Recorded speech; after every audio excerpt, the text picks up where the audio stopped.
আজকে রান্না করব মোরলা মাছ।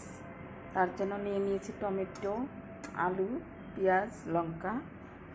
মাছগুলো হালকা করে ভেজে নেব।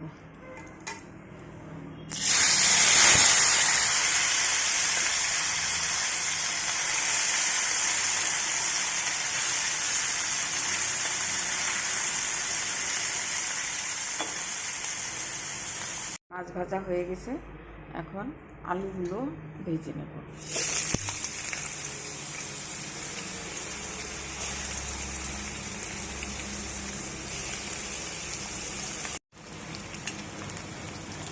হলুদ, সামান্য একটু লবণ দিব।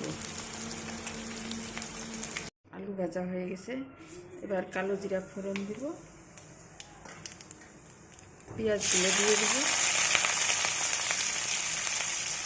কাঁচা লঙ্কা, পেঁয়াজ,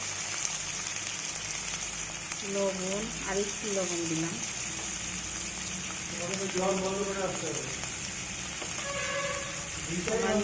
জিরার গুঁড়া,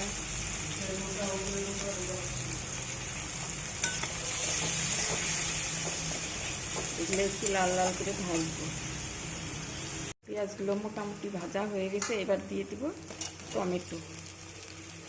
টমেটো দিয়ে আরেকটু সাঁতলাবো। এগুলো দিয়ে 5 মিনিট মতো সাঁতলিয়ে নিয়েছি, এবার দিব ভাজা আলুগুলো। আরও 5 মিনিট মতো সাঁতলাবো। মাছটা হয়ে গেছে, এখন একটুখানি ধনে পাতা ছিটিয়ে দিয়ে নেড়ে ছেড়ে নামিয়ে দিব, হয়ে যাবে মোরলা মাছের ঝোল। মোরলা মাছের ঝাল হয়ে গেছে, এই যে মোরলা মাছের ঝাল।